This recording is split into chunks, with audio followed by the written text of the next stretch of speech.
मैं हूं आफाक अहमद और आप देख रहे हैं न्यूज़ एनएसओ इंडिया। बांद्रा के होली फैमिली में द बॉम्बे कैथलिक सभा ने एक प्रोग्राम लिया है यूसीसी को लेकर, यूनिफॉर्म सिविल कोड को। इससे वो कुछ संदेश देना चाहते हैं, लोगों को बताना और समझाना चाहते हैं। उसी में बात करने के लिए कई प्रवक्ता हमारे साथ मौजूद हैं। आइए इनसे भी जानने की कोशिश करते हैं कि मैम, सबसे पहले मैं आपसे जानना चाहूँगा कि जिस तरह से यूनिफॉर्म सिविल कोड को बढ़ावा दिया जा रहा है, उसकी बात कही जा रही है, आज पूरे देश में इसी पर चर्चा हो रही है, लोग इसी से परेशान हैं, लेकिन उसका अभी तक कोई मवाद सामने नहीं आ चुका है। कोई भी किसी तरह का कोई चीज़ सामने नहीं है कि किस तरह का कानून होगा, उसमें क्या क्या होगा, क्या क्या नहीं होगा। ये तो हम 200 साल पहले से सुनते चले आ रहे हैं कि अंग्रेज़ों ने भी इसको लागू किया था, लेकिन वो अपने मतलब के लिए कुछ कानून को उन्होंने रखा है। लेकिन इसी के साथ साथ आज दो कम्युनिटी सबसे ज़्यादा इसमें परेशान नजर आ रही है। एक क्रिश्चियन कम्युनिटी परेशान है और दूसरी मुस्लिम कम्युनिटी पर इस पर हमला बोला जा रहा है। तो आप आखिर इससे क्या संदेश देना चाहते हैं, क्या बताना चाहते हैं? क्या वाकई में ये क्रिश्चियनिटी को और इस्लाम को नुकसान पहुंचा सकेगा? एक्चुअली ये जो सरकार है ये माइनॉरिटी कम्युनिटीज़ के खिलाफ है, उनके खिलाफ काम कर रही है। सबको जाहिर है, सबको नज़र आ रहा है। यूसीसी के माध्यम से वो क्रिश्चियंस पर इतना नहीं कर रही है, लेकिन मुसलमान समाज पे कर रही है, ये कह कर कि उनका कानून बहुत पिछड़ा हुआ है और बाकी कानून बहुत आगे आए हुए हैं। लेकिन आज हमने सुना कि मुसलमान कानून में कितने सारे प्रावधान हैं जो बाकी लोगों को मदद कर सकते हैं। दूसरा, क्रिश्चियन समुदाय के खिलाफ नहीं है, लेकिन आदिवासी समुदायों के खिलाफ ज़रूर है।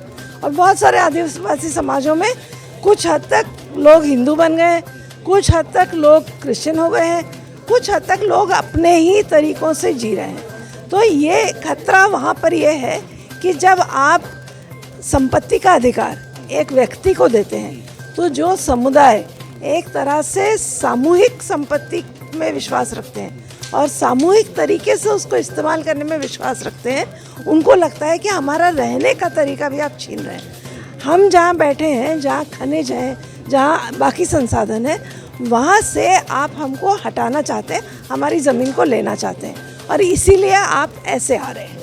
तो ये एक खतरा आदिवासी समाज से आ रहा है और कई सारे आदिवासी समाज क्रिश्चियन है, तो वहाँ से भी आ रहा है। इस बारे में हम देखेंगे तो ये जो धर्म के नाम पर जो ध्रुवीकरण है, ये बहुत गलत देश में चल रहा है। और जो अभी उन्होंने जो कानून लाया है, इस पर डिबेट होना ज़रूरी है, इसीलिए ये सभा मुझे ज़रूरी लगी।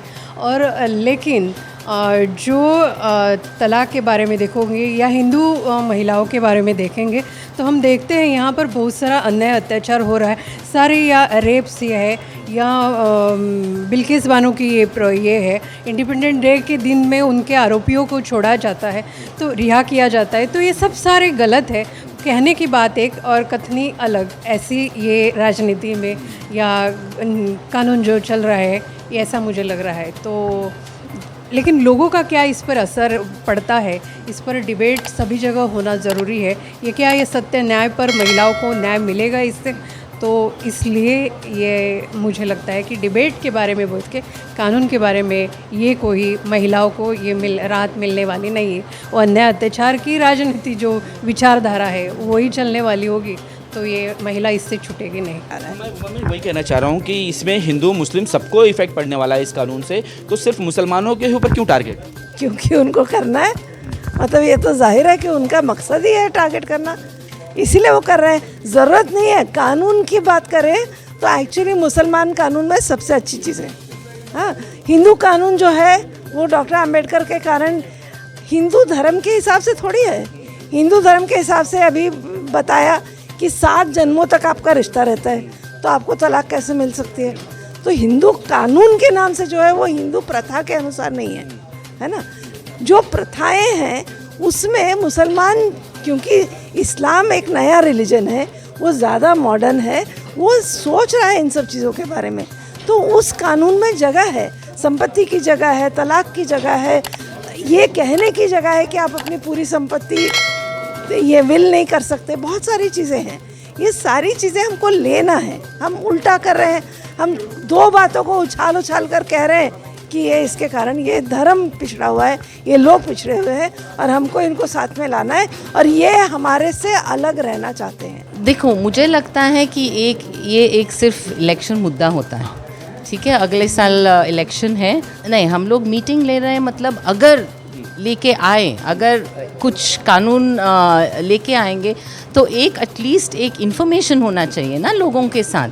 तो जो काम एक्चुअली स्टेट भी करना चाहिए कि डिस्कशंस होना चाहिए कम्युनिटी लेवल्स पे, हर जगह पे, कि क्या है ये यूनिफॉर्म सिविल कोड, उसमें होगा क्या अधिकार के बारे में बात कर रहे हैं हम। हम औरतों के नाम पे आप कर रहे हो और औरतों से ही बात नहीं कर रहे हो। आप बोल रहे हो 46 लाख रिस्पॉन्सेज आया है, ये कहाँ से आया, क्या है वगैरह, तो हमें पता नहीं है। तो ये डिस्कशन जो है, इसका मतलब ये नहीं है कि एक इलेक्शन की मुद्दा है, इसका मतलब ये नहीं है कि हम लोग बात ही नहीं करेंगे।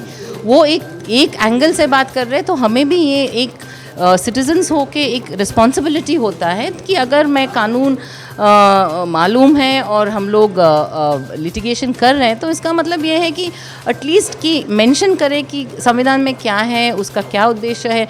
और 2018 में जो लॉ कमीशन जो रिपोर्ट आया था, उसमें क्या लिखा गया है, उन्होंने क्यों कहा कि अभी इसका ज़रूरत नहीं है, ये समय भी ठीक नहीं है, और उन्होंने क्यों कहा कि reforms with in piecemeal reforms आप कीजिए। तो वो भी बोलना चाहिए ना कि 2018 से अभी तक चेंजेस क्या हुआ है हमारे देश में, कि अब जो 2018 में नहीं लगा कि यूनिफॉर्म सिविल कोड नहीं चाहिए, कि अभी फिर से चाहिए लग रहा है सरकार को। कुछ भी नहीं लिखा है। वो जो even the letter and the information given by the law commission, ये सब उसमें लिखा नहीं है। आज इस कार्यक्रम से लोगों को यूसीसी के बारे में, यूनिफॉर्म सिविल कोड के बारे में बताना चाहते थे या डराना चाहते थे? बात ये है कि इतना डरावना माहौल किया है और लोग समझ नहीं पा रहे हैं कि बात क्या है असल में, और इतनी उत्सुकता क्यों है।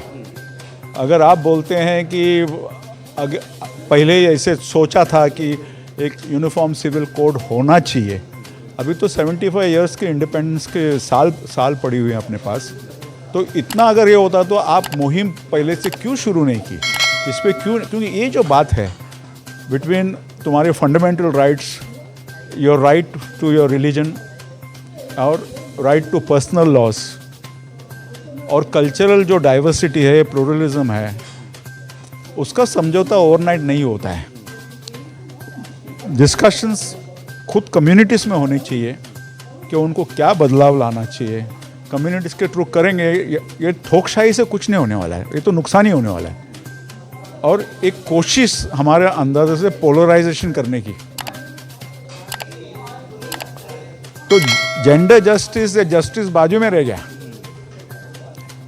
पोलराइजेशन करो और फिर वोट शेको उसके ऊपर। आखिर वो मुसलमानों पर ही क्यों टारगेट किया जा रहा है? जैसे कि आपने कहा कि महर को लेकर है, ट्रिपल तलाक को लेकर है और इद्दत को लेकर है, बहुत सारी चीज़ें ऐसी है जो हलाला भी है इसके अंदर शामिल। तो क्या अभी तक कानून तो बना नहीं है, तो मुसलमान क्यों इससे डर रहा है? मुसलमान क्यों इनकी पीठ पर जाकर इनको चुनावी मुद्दा दे रहा है? क्यों इस तरह से लोगों में एक भ्रम पैदा हो चुका है? क्योंकि कानून तो अभी लागू हुआ नहीं है, ना ही कोई इसका बायोग्राफी बन चुका है, कुछ भी नहीं है, तो हम क्यों डर रहे हैं? नहीं, डर कौन रहा है? हाँ, तो आप अगर मुसलमानों को सिर्फ मर्द देखेंगे तो है कुछ मर्द जो चाह रहे हैं कि भाई हमारे हक जो है छीने जाएंगे। तो जैसे अब हिंदू कोड बिल जब आया, ठीक है, तो बाबा साहेब अम्बेडकर को तो अपनी कुर्सी छोड़नी पड़ी, इस्तीफ़ा देना पड़ा, क्योंकि हिंदू महासभा ने इतने जमकर विरोध किया। ठीक है, उसके बाद जो भी कानून आए उनको 5 साल लग गए टुकड़ों में वो कानून को लाने, क्योंकि हिंदू मर्दों ने बोला कि ये हम नहीं दे सकते।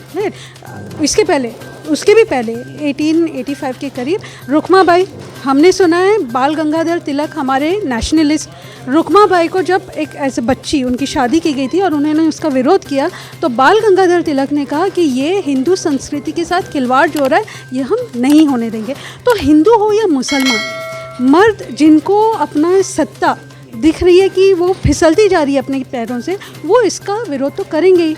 तो आप अगर सिर्फ मुसलमान मर्दों को ही समझेंगे ये समाज है, तो वो तो विरोध करने हैं। आप जाकर मुसलमान औरतों से बात कीजिए, है ना। तो मुसलमान औरतें तो कब से प्री इंडिपेंडेंस वो जुड़ी हैं इस कोशिश में कि भाई कानून बदलो। हम बता रहे हैं कि कौन कौन से कानून आप हमारे लिए ला सकते हैं, पर आप सुनना नहीं चाहते, आप सिर्फ मर्दों का सुनना चाहते हैं।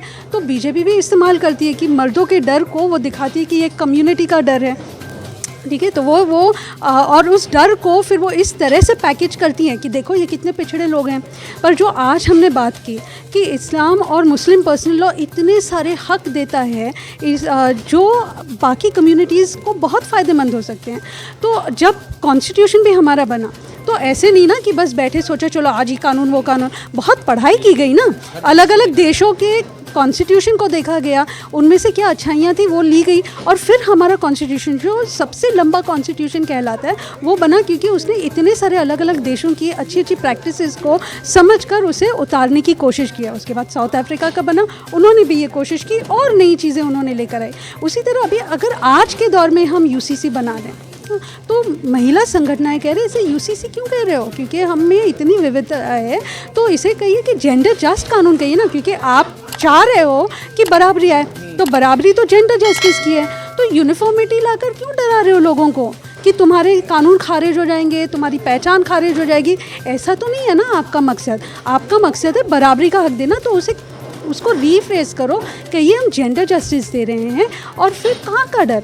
हम कह रहे हैं किस तरह से जेंडर जस्टिस हमें दीजिए। नहीं, बिल्कुल भी नहीं होना चाहिए, क्योंकि पहले जगह पे ये उन्होंने हमें बताया भी नहीं है कि उनका मेथोडोलॉजी में यूनिफॉर्म सिविल कोड का मतलब क्या है, क्या वो लोग इम्प्लीमेंट करने वाले हैं। और फिर ऊपर से बोलते हैं 2 दिन के बाद में तुम्हारा ऑब्जेक्शन जो भी सजेशन है, लेकिन जब आप मुद्दा मुझे नहीं बताते हैं तो मैं क्या सजेशंस दूँ, वेदर फॉर और अगेंस्ट। इसलिए हमको चाहिए ही नहीं, तुम स्टेप बाय स्टेप डिसाइड करो क्या करना है, फिर उस पर हम लोग जाएंगे आगे। यूनिफॉर्म सिविल कोड अगर लागू होता है तो इसमें क्रिश्चियनिटी को कितना नुकसान पहुंचेगा, क्या इफेक्ट होगा इस पर? नहीं, देखो हम लोग अभी सोचते भी नहीं है कि किस कम्युनिटी को नुकसान होगा या नहीं, क्योंकि मुझे बेसिकली हम लोगों को एज अ कम्युनिटी लीडर्स पता ही नहीं है कि what they need to implement, क्या उनको इम्प्लीमेंट करना है हमारे कम्युनिटी के तरफ, क्रिश्चियंस के तरफ क्या करना है क्या नहीं। पहले वो समझाने दे उन्हें हमें, फिर हम लोग आपको बताएंगे। ऐसे ही बोलेंगे uniform civil code means what, उसका हमको बेसिक मतलब बताओ कि क्या आप इम्प्लीमेंट करना चाहते हैं, किस एरिया में, रिलीजन के एरिया में या कस्टम्स के एरिया में, कोई बोलता है मैरिजेस के एरिया में, तो किसके बारे में तुम लोग इम्प्लीमेंट करना चाहते हैं। तो ये हमको होना चाहिए, नहीं तो ऐसा बताना नहीं यूनिफॉर्म सिविल कोड क्या है वो। मैम, इसमें कई सवाल जो है मुसलमानों पर उठाए जाते हैं, ट्रिपल तलाक को लेकर उठाए जाते हैं, फिर उसके बाद 4 शादियों को लेकर उठाए जाते हैं। आज के दौर में मैं कहता हूं कि मुसलमानों के कितने केस जो है वो कोर्ट में पेंडिंग है। आप देखिए हिंदुओं के ही ज़्यादातर लाखों ऐसे केस जो पेंडिंग पड़े हुए हैं, तब इन पर क्यों उंगली उठाई जा रही है? और कौन आज 4 शादी कर रहा है? एक शादी में ही लोग गुजारा नहीं कर पा रहे तो 4 शादी का सवाल ही नहीं उठता। तो ऐसे तमाम जो चीज़ें जिनको लोगों को वर्गलाया जा रहा है, लोगों के अंदर एक दिमाग में एक चीज़ भरी जा रही है, उस पर आप क्या कहना चाहिए? तो वही जो हम कह रहे हैं कि भाई क्या है कि बहुत आसान है आज की तारीख में मुसलमानों को दुश्मन बनाकर वोट लेना। तो कहना कि देखो तुम ये जो है ना, ये देशद्रोही जो है, इनको देश का कानून जो है स्वीकारना नहीं है। तो देश का कानून क्या है ना? तो देश का कानून हम मिलकर बना रहे हैं, हम बता रहे हैं कि क्या कानून होना चाहिए। तो क्या है कि वो मेन स्ट्रीम में आप क्या दिखाना चाहते हो, दर्शाना चाहते हो, उसमें ये आपके अंदर अच्छे से फिट होता है, इसीलिए आप ये कह रहे हो। अगर 4 शादी का मसला है तो आज़ादी के बाद एक सर्वे हुआ था जिसमें बताया गया कि हिंदुओं में बिगमी का प्रमाण मुसलमानों से ज़्यादा है। अभी 1975 में दूसरा जो सर्वे हुआ 74 में, उसमें ये बताया गया कि मार्जिनल डिफरेंस 1.3% एंड 1.9%, ये क्या ही फ़र्क है। पर मुसलमान औरत को हक है, हिंदू औरत को हक नहीं है। तो हम ये कह रहे हैं कि हक दीजिए, हर औरत को हक दीजिए, बस इतना ही हमारी डिमांड है। लेकिन यूनिफॉर्म सिविल कोड से डर काहे का, जब आप देख रहे हैं कि गोवा राज्य में चल रहा है, प्रोटोकॉल्स के टाइम से चला आ रहा है, तो अब यहाँ पर अगर लागू होता तो क्या डर कि आप यूनिफॉर्म सिविल कोड की जेंडर जस्टिस की स्त्रियों के लिए बात कर रहे हो, और एक दूसरी तरफ से आपके जो इंटरनेशनल चैम्पियंस थे जिनके साथ आपने फ़ोटो खिंचाया, और और उन्होंने जो बड़ी संगीन बातें प्रूफ के साथ बताएं, उसके विरुद्ध आपने मुंह नहीं खोला। ये दोगलापन नहीं चलता है ना, ये दोगलापन है। और मैं ये कहता हूँ कि ये दोगलापन बंद करो। अगर आप जरूर मानते हो कि न्याय होना चाहिए, तो न्याय जंतर मंतर में होना चाहिए था। इमीडिएटली इतने मान लेते हैं कि चलो एक्यूजेशन हुआ है, लेकिन आपने इतने समय के बाद डिस्कशन करने के बाद भी फिर उनको रास्ते पे लाया। मैं मानता हूँ ये दोगलापन नहीं करना। लेकिन जब संविधान के अंदर महिलाओं के लिए हर एक के लिए अलग अलग संविधान कानून बना दिया गया है, उनके संविधान उनके हो रहे अत्याचार के लिए है, उनके लिए लेकर सारी चीज़ों पर जब कानून बन चुका है, तो ये यूनिफॉर्म सिविल कोड क्या कर लेगी? इस तरह से महिलाओं को क्या नए तरीके से कुछ देगी? बिल्कुल नहीं, मुझे तो ऐसा लगता है कि जो है वही चलता रहेगा। महिलाओं के ऊपर उसका कोई मतलब राहत देने वाले कानून से कोई मिलने वाला नहीं है, ऐसा लग रहा है। कहनी और कथनी, ये कहनी और कथनी की बात है।